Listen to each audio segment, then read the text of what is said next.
G'day everyone, welcome back to another episode of the Australian Property Investment Podcast. I'm your host, Aaron Christie David, and I run a mortgage broking business called Atelier Wealth, where we specialize in helping property investors start out and scale up their property portfolio. The goal behind putting out each and every episode on of our podcast was we take frequently asked questions, or we take an opportunity to speak to someone who's been there, done that, and lived and breathed the journey of a property investor. Today's special guest has done all of that and more, and I'd almost go as far as calling him buyer's agent royalty, which he might blush even if I say that, if he could blush. But for me, what I really want to do is take someone's journey, unpack it a little bit. And because Victor has been so accommodating, sharing his own journey, whether that's through his book, whether that's through his own podcast, or whether being a guest, everyone has been able to, I guess, delve inside his head and go, right, how did you do it? What got in the way? And then how did you overcome a lot of those barriers and hurdles? And I think that's really the part that we want to have a chat to Victor about. So Victor Kumar, welcome onto the show. Thanks, Aaron. Can I hire you for my PR, mate? That was a really good introduction.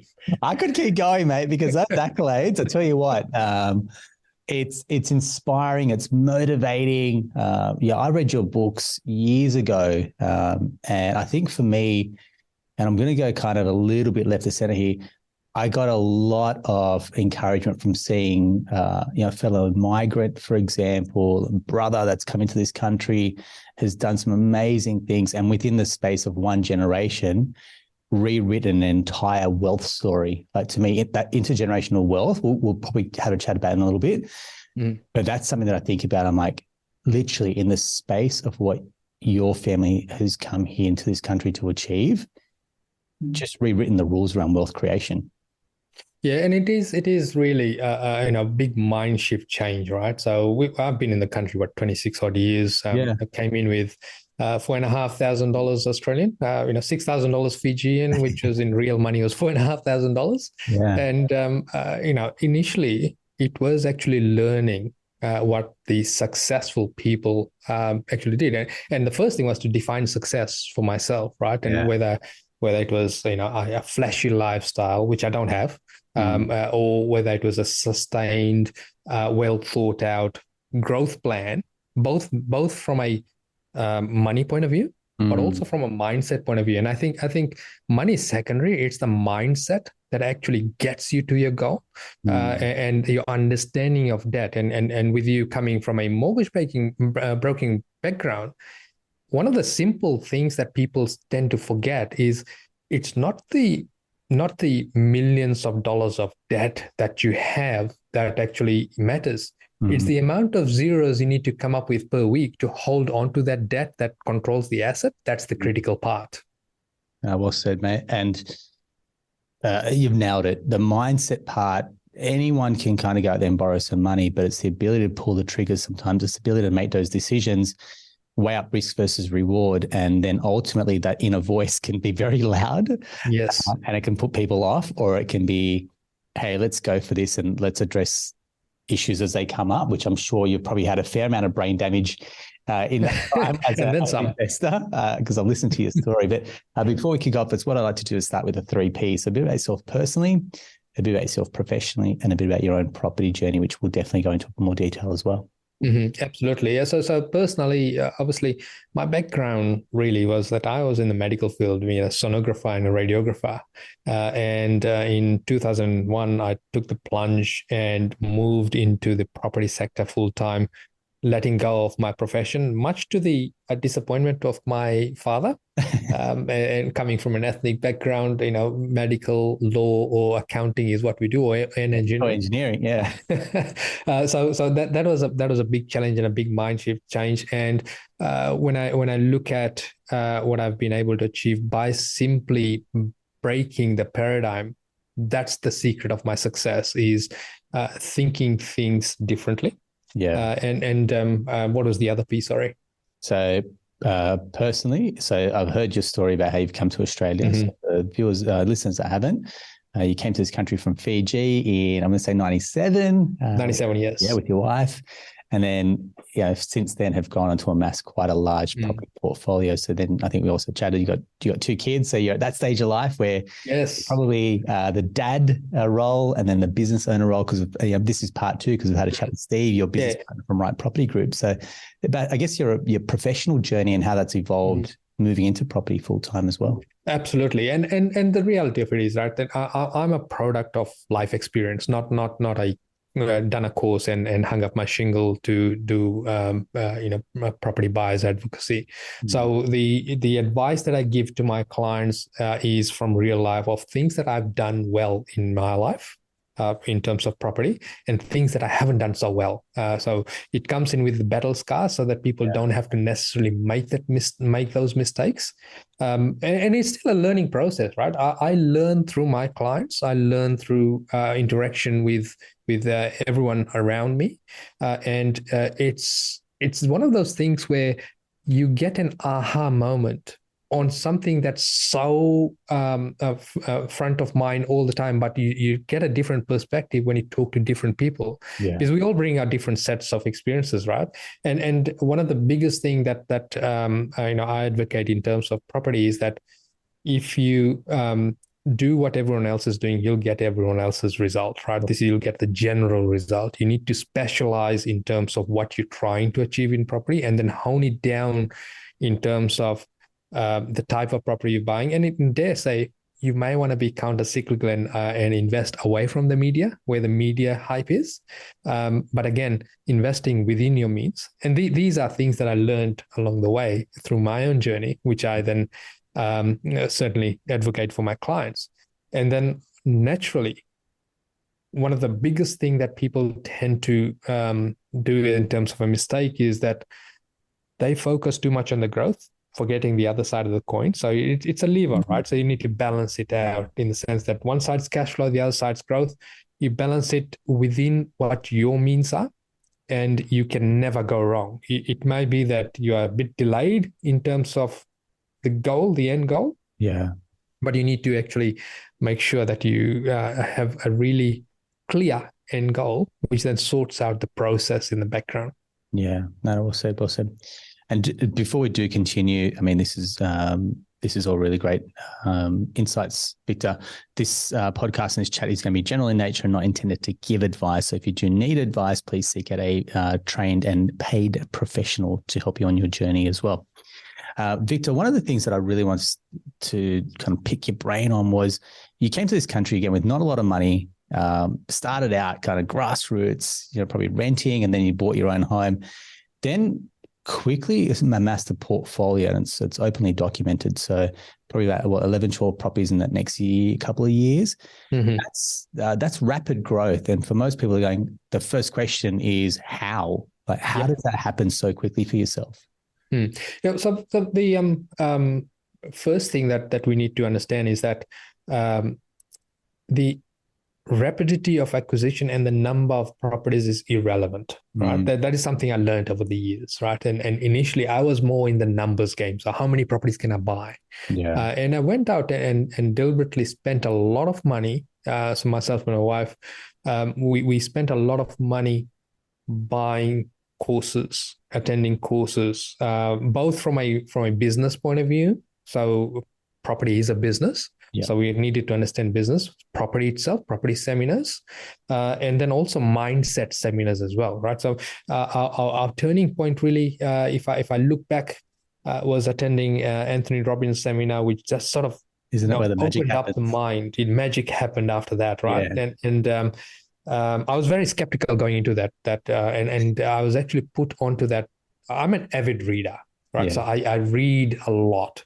And I had read all the books. And these days I don't read as much. I listen to them because I'm still vain. I don't want to use eyeglasses. So I listen to the books instead. But I've read a whole lot of books on business. And one of the books I picked up while I was still doing radiography was Anthony Robbins' book. And as I was reading it during my break and at the X-ray center, the radiologist couple more zeros in the salary. Radiologists came and said, "Oh, I see you reading in Anthony Robbins' book. I'm a platinum member. Here I can get you a discount." And Wow. that's how I ended up in the seminar, right? Yeah. And that changed the course of my life in that sense, from achieving mediocre results, still good at that point in time, to achieving phenomenal results, both in life and in property. Now, if I were to relive it again, one of the strong recommendations I would have is that investing should happen in the background, life should happen in the forefront. One of the mistakes I've made is that we didn't have a social life. While we're building the initial portfolio, we delayed our kids in that sense. So now the downside of it is that we had to rebuild our social circles when we are ready.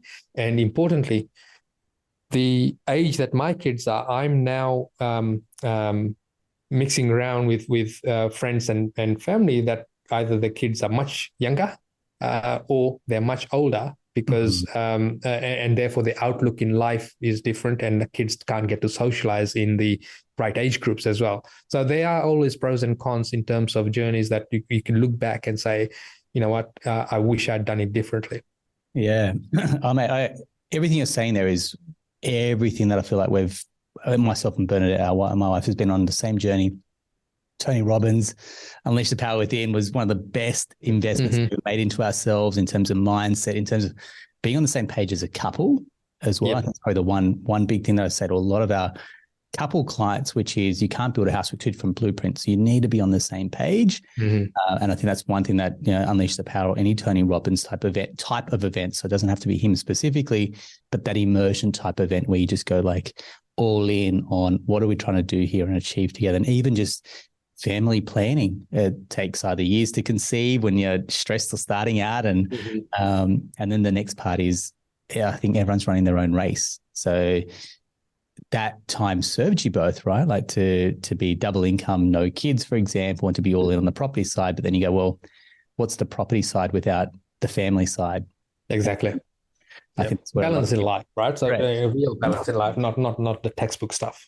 Yeah, correct. And exactly what you're saying here is we are our greatest asset. So when I'm talking, again, I feel like there's great alignment. When we're talking to clients, they think that property is their greatest asset. I'm like, no, you are your greatest asset. You will earn more in your lifetime than rather than property can. And then don't invest in property, invest in yourself.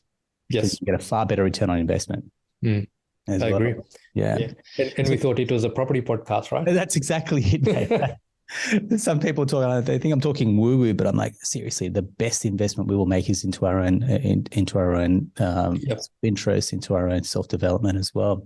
So and that way you don't get swayed with all the white noise that is out there, because the biggest curse investing has at the moment is that there's too much information out there, right? It's just like drinking out of a fire hydrant. You don't know what to consume, and you just get drowned with all of that information. And if you bring it back to basics, you really need to map out first what you're trying to achieve, as opposed to the standard approach is that, hey, it's time to buy a property because that's the thing to do. And they jump in, and whatever resonates best with them, they jump into that asset class, right? Whether it's a house and land package, whether it's a renovation, whether it's a unit, or the most negative filter out there, buying it because eventually I'm going to live in it when I retire, in that sense. So if we can divorce the white noise away from investing and come back to the fundamentals of, okay, what are we really trying to achieve, and what are we willing to sacrifice along the way from a cash flow point of view? The journey becomes really easy, and it actually does then allow you to buy in a very sedate, planned way. It also is easy to flag when it is time to stop buying, because one of the biggest things people perhaps make a mistake on is that they don't know when to stop because they don't actually know what they've already got. And making sure that it doesn't become a numbers game from an accumulation of number of properties point of view. It's the end result in terms of what's the cash flow we're trying to get. Not necessarily the equity. Equity is really good, but equity gives you the wealth, right? You can't necessarily spend the wealth. Whereas the cash flow, in other words, the rent that is freed up as you minimize the debt, that's what gives you the lifestyle. So when you're talking to, because there's got to be a disparity when you're talking to a 20-something-year-old buying their first property versus maybe a couple in their 40s, thinking about, replacing their day job with property prosperity, for example. There's got to be different asset, choices. There's got to be a different strategy here, different conversation as well. So how do you, I guess, have a different type of conversation where someone's got time on their side versus someone that's maybe getting on in life? And then the other part to that question is the younger person generally has far more risk appetite because they got time on their side, but they don't necessarily have the means. They have the borrowing capacity, they don't have the cash. Whereas you speak to older couples, they've got the cash, they've got the borrowing capacity or equity, but they have less aversion to risk. And they're like, well, what happens if it goes wrong? And that almost flips it around on its head. So how do you kind of tailor your conversation? Yeah, and that's a brilliant question, right? Because that is something that most people don't take into account, is the fact that one size does not fit all in property investing, right? So we need to take several variables into account. So one is the age factor. The second is the actual time frame you're giving yourself to get to the goal, right? And so hence the goal itself. And the third is the amount of capital that you've got to play with. And the lending climate at that point in time. And then the fourth is the amount of cash flow that you can tolerate negative before tax to hold on to this portfolio. So not taking tax into account because tax laws could change, right? So when we address these variables, it gives us a aiming point to say, okay, this is the likely asset class that we can go with, right? So someone that's a 20-year-old, it will have a vastly different starting point portfolio as opposed to someone that say 45, because we've got less time to correct the mistakes. And so there's less speculation in inverted commas with the 45-year-old as there is with the 20-year-old. Like you said, we've got plenty of time, right? But we still need to be bringing it back to 10-year tranches to say that this is the plan for the portfolio for the next 10 years, and make it, if you're 20 something, make it a rolling 10-year, make it a rolling decade.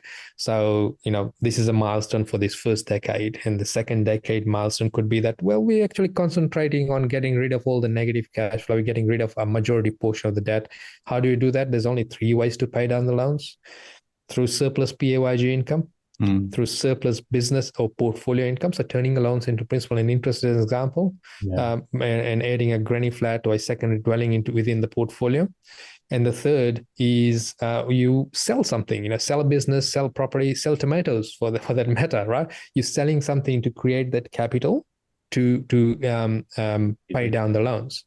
And this is where a lot of people get hung up in terms of they all go in with the thought process of, I'm going to purchase X number of properties. I'm going to purchase X value of properties, depending on what the approach is. And I'm going to purchase in these areas because that's where the Facebook ads show me to buy. And something magical will happen and I'll get the result of getting the cash flow. Or they might not even have thought it out that far. Right? Human nature is that we are right here, right now. Yeah. We tend not to think that far ahead, right? So when you're purchasing a property, that's why we strongly advocate that you have to have an aiming point. And that aiming point, that end goal, changes over time as your experience changes, as your outlook to life changes, as your life changes, in the sense that as you grow older, we were discussing offline that as we've gone through journey, as kids arrive, our perspectives change. As business improves, our perspectives change in terms of where and what and how we're doing things. So all of those need to be taken into account as you're getting into the journey, right? You need to be, in property investing, you need to be looking at the get out first before you look at the get in. Right? Most people look at it in the sense that, how can I get in? And they try and buy a property. So the differentiator factor in a portfolio that's with a 20-year-old as opposed to say 45, 50-year-old is the how we look at the get out. With a 20-year-old, it could be that we're just looking at the normal market patterns, still a good buy and hold, or still a good property with some added benefits of heading a granny flat or subdivision down track, where we are letting time do its magic. It's more of a hands-off approach, unless, of course, your end goal is in a shorter time frame, right? You're not waiting till the prescribed retirement age. You want to retire a lot early.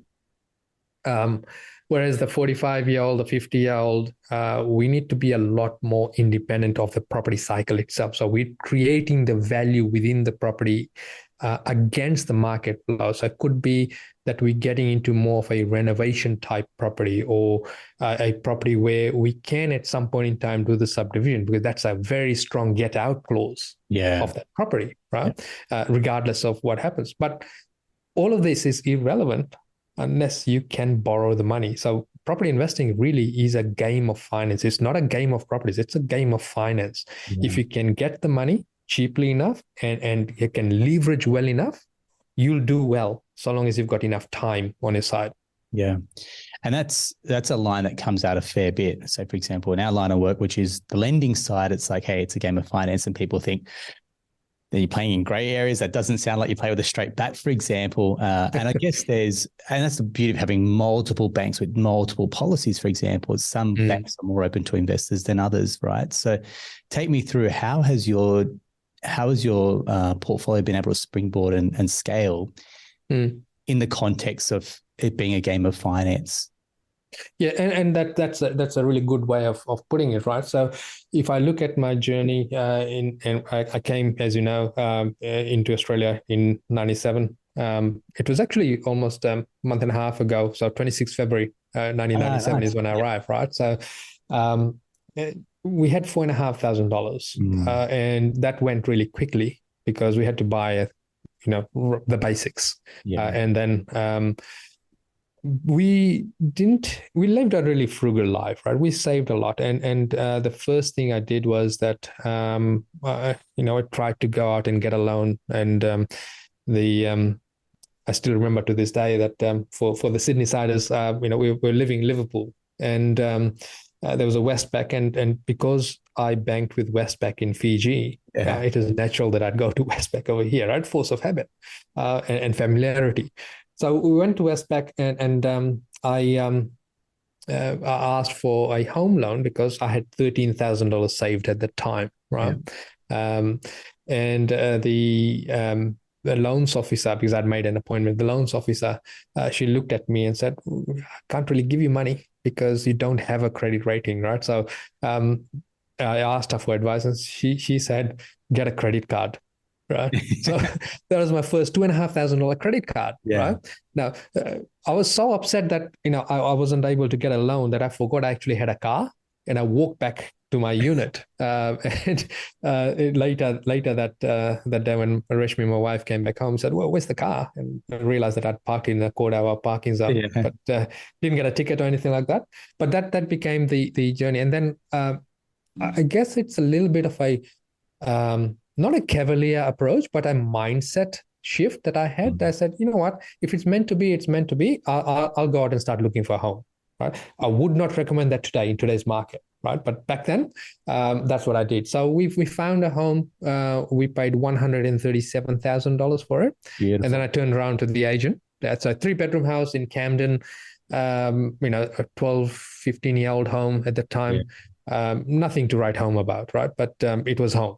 And this is intuitively, I was doing something that was different to what my fellow migrants were doing, which was they were getting into the 250, 300K home at that time in more flashier homes, whereas I naturally gravitated to, let's buy this. It'll be safe.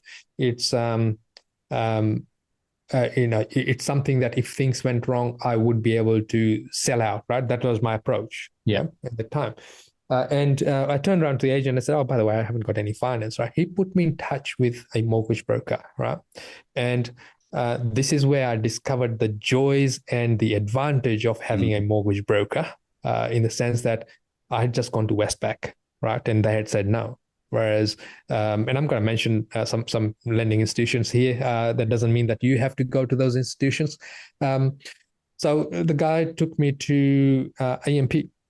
And actually, concurrently, I also went with ANZ directly, and I got approvals for both. And I remember my solicitor calling me, who was doing the conveyancing, who are you going to go with, right? I thought, well, this guy's done all the work, right? I'll go with him. Yeah. And the other advantage was that at that time, AMP was giving an incentive of giving you an IBM computer when you settle the loan, right? So that became my decision-making process, right? And so we were able to get 95% at that time, or 97% loan, right? Those things at the time were around. And the interest rate was 7%. Right. So if you're talking right now, everyone's screaming and jumping up at 5.5%. Try 7 and 9%. Yeah. And my income was a whole lot lower at the time. And then my first property, really, I didn't know how to structure finance. And when I picked up the phone to the broker, after the loan settled, I said, I think I'll be ready for the next one as soon as I can get approval and all this. I don't know the process.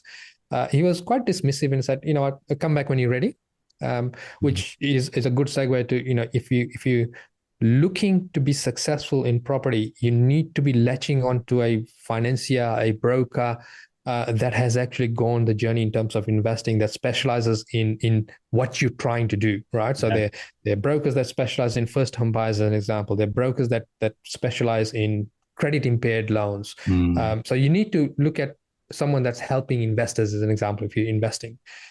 So we had a payout because I had a back injury when I was working at Liverpool Hospital, right? And through work cover, I had a massive payout, $8,000. I thought there might be an extra zero or two in there, but yeah. No, I didn't know. I got bullied by the solicitors to accept the 8K. And at that time, I was just starting to read Jen Summers' book. If anyone's just starting out on property investing, even though this book is a bit dated, the principles are really good. Jen Summers, Somers. Like originals, really, isn't she? Yeah, absolutely. She was one of the pioneers of property investment books, right? Yeah. So I was reading that at the time, and I still couldn't make head or tail of it. So what I did was that I've got 8,000. That's enough of a deposit. Let's find an investment property, because I knew that was the natural progression. Now, I had the option. All of the advice I was getting from my fellow countrymen and for all the friends that I'd made over here is that put that 8,000 into your home loan, right? But I chose differently, and this is where you need to understand where the advice is coming from, right? Is it coming from fear? Is it coming from well-meaning, good advice, but no backing in terms of experience, life experience? Or is it coming from life experience, right? So you need to understand where the advice is coming from. So the advice was that put it in the home loan. I chose differently. I put that against a unit, and it was in an area that had not seen any growth. I didn't know what to research. The numbers seemed to work, right? It was $70,000 unit. The rent on it was $130 a week. 7%, I couldn't make it fail. Even with the strata, it was okay. And that became my first investment property. And I remember Reshmi, my wife, and I squabbling over the windowsill having a few, rotted bits, and how she was hung up on that, whereas I was more hung up on, I think there's a bullet hole in the window, but that didn't deter me, and that wasn't really a bullet hole, and that became my first investment property. And once we settled, and my wife and I sat down and had a look at the numbers, we realized that I could build equity, I could build cash flow, I could build a portfolio faster than I could actually pay down the home loan in that sense, right? So if I had the $8,000, if I put that into the home loan and forgotten about the investing side of it, yes, that was $8,000 off the principal of the loan, but I'm only tiered to the growth in that property itself. Whereas if I could leverage it out to different properties, the leverage allowed me to control a whole lot more growth. And my initial thought process at that time was that, well, when this doubles in value, I'm going to sell and I'll pay down my home loan, right? Well, but I'll tell you now that I haven't paid down my home loan. I've paid it down, I've re-leveraged and gone into bigger and better things, right? As a life change in terms of initially I was taking a whole lot of speculative risk. Speculative risk because I didn't know any better. So it was more of optimistic approach. Yeah. As opposed to making sure that all the boxes were ticked, right? And this is the importance when you are investing in property, is understanding that it's if it's a husband and wife team or a two people investing together, it is a partnership, right? So it's a yin and yang. If I become woo woo in that sense, that I was the go go go, and Reshmi, my wife, was okay. Hang on, let's look at this. What if it goes wrong? No? And as the portfolio developed, the roles switched. Yeah, the roles actually switched. Now Reshmi is the go go go go, and I'm like, oh whoa. Let's see what we've got first. Let's look at the fundamentals. Let's look at the cash flow. What if this goes wrong? What if goes? So I'm more into risk mitigation and taking a very mitigated approach, whereas the role reversal is that she's now okay. We haven't reached our goals. What's happening. So it's important to understand that growth and roles can change. But the important bit is that both of you need to be on the same page in terms of what you're trying to achieve, and also on the same page in terms of expenditure, household budgets, what you're putting on the back burner, but importantly, not putting life in the back burner. So on that very point, I'm going to make a couple of assumptions here, right? And because you said this, like I paid off my home, lived below my means. So your property portfolio would sit probably amongst Australia's top tier property investors. I'm not going to blow it wide open because I know you like to just stay a little bit humble, but it's probably no secret that it sits right up there. Yeah. Mm-hmm. So your home's paid off. Your business has been around for quite some time. Yourself and Steve. So it's obviously a well-run business. It's a great organization. It's stood the test of time. It's profitable, I'm assuming, as well. But I don't see a fancy watch on the wrist. I don't wear watches, actually. Well, there we go, right? And so... And there's a story behind that as well. Yeah, and that's what I really want to have a chat about, because how do you not then let that cash flow that's coming in, lifestyle creep, how do you not then go, okay, well, look, we're set, the properties are doing really well, we can afford to splurge on a really nice car or expensive watches, for example. So I guess some of those trappings that catch out a lot of people, how have you avoided maybe not going down that path and keeping your feet on the ground a little bit as well? Yeah, and that's really important, right? So one of the things that I always acknowledge, and this is routine on a daily basis, is actually acknowledging where I came from. Yeah, as in financial and background, family background. I came from a farming community where I still distinctly remember my dad and mum going into what was called BNZ, Bank of New Zealand, which is now ANZ in Fiji. And I still remember the smell, because that was the only air-conditioned building in our country town, right? Yeah. So it had that sharp, cold smell when you open the door. And they would sit downstairs. So loans department was upstairs, right? We come from farming background. So loans department was upstairs. And the tellers and the cashiers and all that were downstairs, right? So they will sit downstairs until they were sure that there was no one downstairs that knew them. Yeah. And that scoot upstairs to get to the loans department. That was the stigma, right? That was the stigma of getting debt. So I remind myself of that often, to say that let's not get carried away. Yet I still live life, right? I do have a few expensive cars. Yeah. I definitely don't have any watches, yeah, in a sense, because the story behind the watch was that I actually put a flashy goal in front of myself. I if I can use the word wankerous goal myself, where if I got to 31 properties, I would buy myself a watch. This is years ago, right? Yeah. Just before the GFC. And at that time, I was, the watch that I was going to buy was a Rado, if I'm pronouncing it right. And at that time, it was an $11,000 watch back then, right? And when I actually reached that goal, I realized that, hang on, I actually miss missed the whole gist of this, that this is not the number of properties that we after, it's the end goal.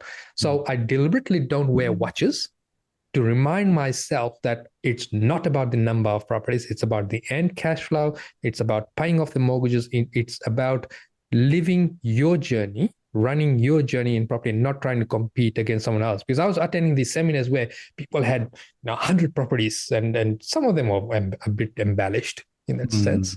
There are others that had bought 3 properties in 1 year, that sort of thing. And I got into that competition mode. Yeah. And to remind myself not to get into the competition mode, keep it grounded, keep it within the lane, to make sure that I'm running my own journey towards my own goal. And these goals change. My initial goal in property was to get 37K positive cash flow.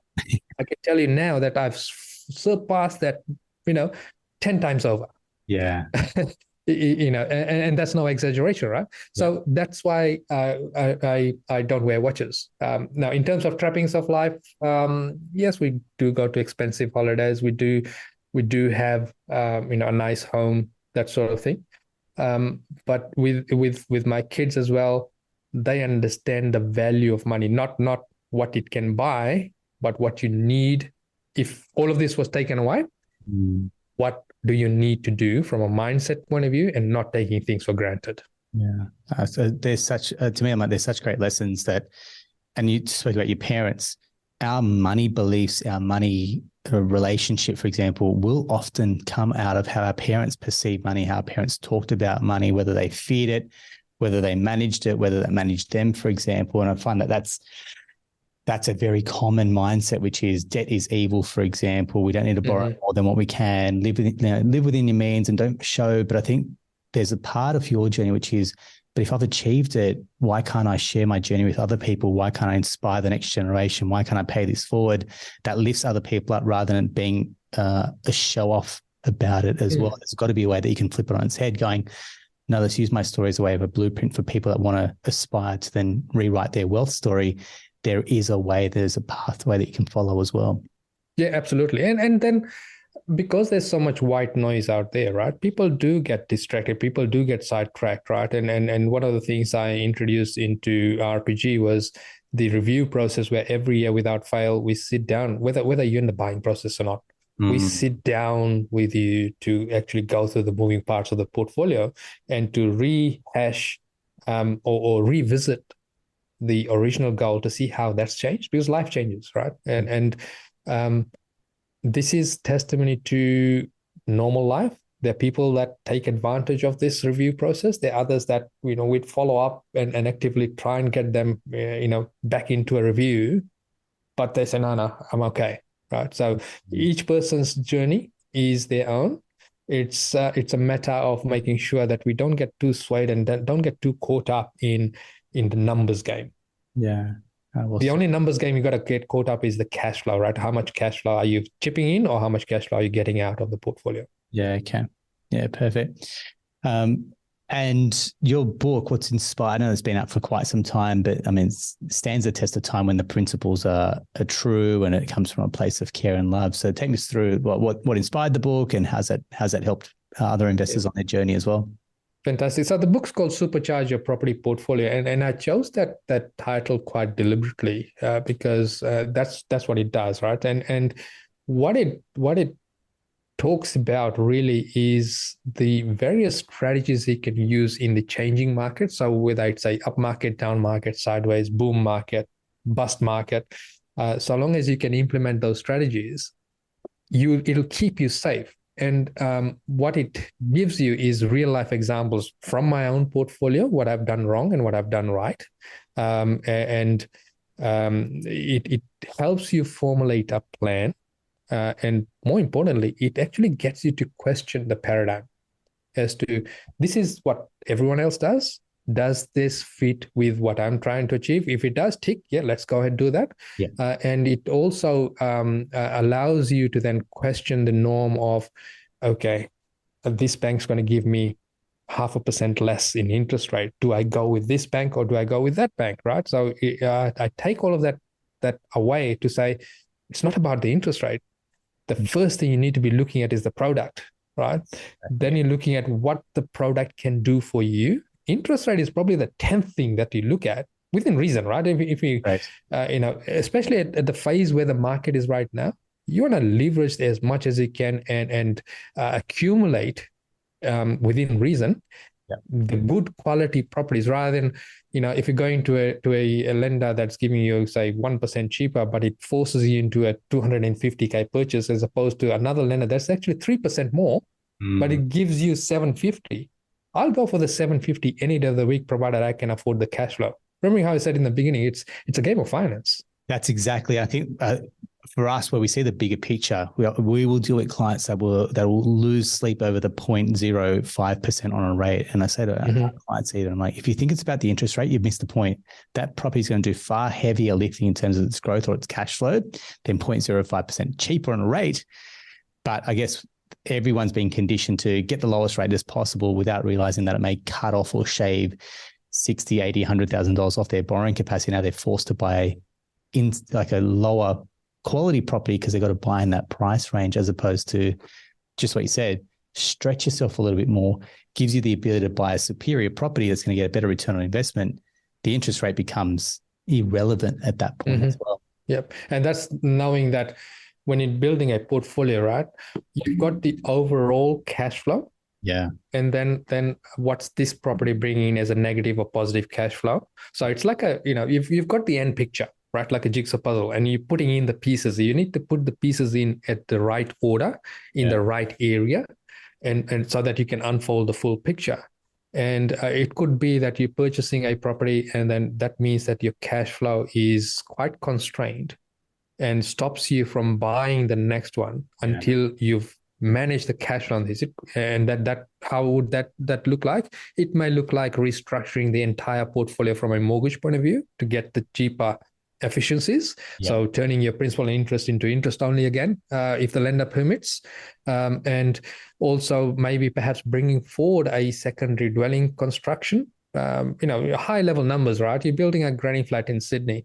It'll cost you around 200K, and your rent would be, depending on the area, anywhere from 350 to 500, even more in some areas. So those numbers are really good. But you still need to look at the overall impact, right? You're also then looking at, the way I built my portfolio, I built it in silos, right? So, or pods, so to speak, right? So in each pod, so it's a set, forget. So, the first property I buy, and the order is not important, right? Yeah. So the types of properties I buy, one is a get out of jail card property. So it could be something that's really good equity gain because of a renovation that you've done, a efficient renovation. So you're not getting into structural renovations as such, right? Then the other property could be a house or a unit that is very easy to pay off. It's looking after itself on its own. Yeah. But introduced within that portfolio, it's still negative overall. And then you've got your neutralizer property or your cash flow property. So this is one where you perhaps bought it and it's got really good cash flow, not regional or mining towns, so still metropolitan areas, so really good cash flow, where you're actually manufacturing the cash flow as an example. So it could be that you're building another house on it, or building another granny flat on it. And then the fourth property is your generational property, right? So this is where you have got a big play on it. It could be something that, say, right, if I'm just talking Sydney market as an example, the inner west, right? Big price, big ticket items, that's the jewel in the crown. You're going to keep it for generations, and the true benefit is perhaps reaped by the next generation as such, or the full development of it is done by the next generation. When you've got all of those properties together, your net cash flow, regardless of rate within reason, is perhaps zero, if not positive, right? So you now set and forget. It does not impact lifestyle. It happens in the background. You can work on the next pod of properties. And I'll give you some examples within my portfolio, right? So the easy to pay down, and coincidentally, because the numbers work and the examples really fresh in my mind because I've just worked on that on the pod. These are all properties in Brisbane. That doesn't mean they have to be all in Brisbane. I've got properties across most of the states in Australia, right? And these pods are across Australia as well. So the get out of jail, the pay down property was a 165K purchase. It was a 2-bedroom unit. The rent on it is $300 a week today. Yeah. Strata on it is about $2,000 a year. So it's not heavy strata as such, right? It looks after itself. Yeah. I could sell it because I've held it for about 7 years now. Yeah. I could sell it for a small profit. It's not going to break any records in terms of growth. But it's 165K loan, very easy to pay down, right? Yeah. Then the next property I added into that was a house where we picked it up for, and this again, talking 7 years ago, we picked it up for 225K. Needed 45K renovation back then. The bank valuation back then came back at 380. Right. So I didn't access the equity out. I left the equity in the property. So that's if things went horribly wrong, the world ended, I am able to sell this property and walk away with 50, 60, 100K. Yep. Depending how you do the numbers. Yeah. And then I've got a corner block where I purchased this house for 400K. I have got a approval to put a granny flat or a 3-bedroom home, depending on which way we lean on this. Haven't done it yet. The property itself looks after itself. The rent on it is a 620. If I were to balance out the cash flow, I don't need to, but if I needed to balance out the cash flow, I'd put the secondary dwelling on. That'll get similar rent, and that'll wash out all of the negative cash flow within the portfolio, right? And then the generational property I've got in that pod is a 6-acre block with 2 houses on it, where across the road there's been subdivisions on it.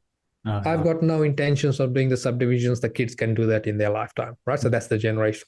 So it's a set and forget that does not take into account, does not suck any money away from me anymore, even at this higher rate as such. And if I bring that to, say, Sydney, similar, and they don't need to be all in the one state, right? Now, I've talked about a lot of properties. It doesn't have to be 5 or 6 properties. It could be just the 2 properties, right? So you need to be looking at it from that viewpoint of what the strategies are, what my get out of jail card is, how can I really leverage off the value that time gives me in materializing the 2 things that we want out of property: cash flow and growth. Yeah, nice one. Well explained. I think it's quite a unique way of looking at it, because you hear people that buy properties in pairs, cash flow, capital growth, for example, but to have a pot of different styles of properties and the way they do their heavy lifting inside your portfolio, super unique, mate. So thank you very much for that. I'm glad you mentioned the pairs of properties, because I guess the listeners will be thinking, I can't afford 5 properties. It's beyond my means. I can't even comprehend holding 5 properties. So the way I get my clients started out is actually what I call pigeon pairing, right? So you have a high growth property, which still has got the ability, and it comes with a bit of negative cash flow, but still has got the ability to neutralize the negative cash flow. Yeah. And then correspondingly, I've got a higher cash flow property elsewhere. So as an example, it could be a house in Victoria and, a house in Brisbane or Perth, because they're the better cash flow properties. Yeah. With them combined, it reduces the negative cash flow. It might not wash it out completely, but it reduces the negative cash flow significantly. So you've got the growth, but you've still got the ability to neutralize that negative cash flow within that growth property. Yeah. So it could have a subdivision potential or could have a dual occupancy potential. Not that you're going to pull the trigger, but if you're getting close to retirement and you're thinking, you know what, I want to reduce my debt. One of the ways to reduce the debt is carve the land off, sell it, keep the front house, provided it's in good nick, and it reduces the debt, right? Everything needs to point towards actually paying the loans off. Nothing magical will happen in the end to say that you'll get the cash flow unless you get the loans down. The old adage of hold the property long enough and your debt would be so minuscule in comparison to the equity position in the property that it's irrelevant, right? Now, that's built on the assumption that your rent or your return on that property is going to be 5% of the value of the property. Does not always happen, right? Your rents have got a natural ceiling to the area. And this is really a 40-year strategy that on paper works really well. And that's the issue with most people when they're investing, is that they have this U-built plans built up that is linear in nature. Whereas property investing is not linear. The growth is not linear in that sense, right? It goes up, down, sideways. Sometimes you have the external factors of interest rates, the external factors of job losses, all of that. Maintenance on the property and correct, aging. Yeah. So you can't have a linear projection. When you look at most of these calculators online, and I mentioned Jen Summers in the beginning. One of the things that Ian, her husband, put together was a calculator, or a ready reckoner of what the portfolio is going to cost you, right? Yes. You can't play around with the interest rate. You can't play around with the growth. Each property would have relatively the same interest rate and all that. So therefore, it's still linear. You can't say that year one is going to be this interest rate, this growth there. And the reality is, how do you know in year 10 that the interest rate is going to be 5% or 20%? We don't know. You've been super, super generous with your time and your insights, mate. I want to say a real thank you. I have no doubt that this episode is going to resonate with a lot with newer investors, experienced investors as well, and even people that are just starting out buying their home but have aspirations to grow a property portfolio in the future. Regardless of size, we talk about quality over quantity. And I'm glad you reiterated that message as well, mate. So I want to say thank you so much for sharing. I'm going to ask a favor. Do you think we can grab a couple of books for some listeners as well? And we'll put that in there as maybe a giveaway if you want to reach out. Absolutely. Questions. Thank you very much, mate. Appreciate that. And we've been really fortunate to have your business partner, Steve, and we've got the second half. I'm not sure it's better half. We'll call you guys equals. But I want to say thank you so much, mate. And if anyone listening is keen to have a chat with Victor and his team at Right Property Group, we'll include the details. As always, you do your research, you find the team, you find who's aligned to you and the strategy that you're trying to build your portfolio on. Just like a builder, the style, the design, you align yourself with a particular builder. The same goes for your wealth building as well. So you find the right team that's on that journey and the style that resonates with yourself as well. So I really hope you've found this episode helpful. If you've got some questions, awesome, send them in. If you've got some reviews for us, even better as well. And that's a wrap for another episode of the Australian Property Investment Podcast. Until next time, take care.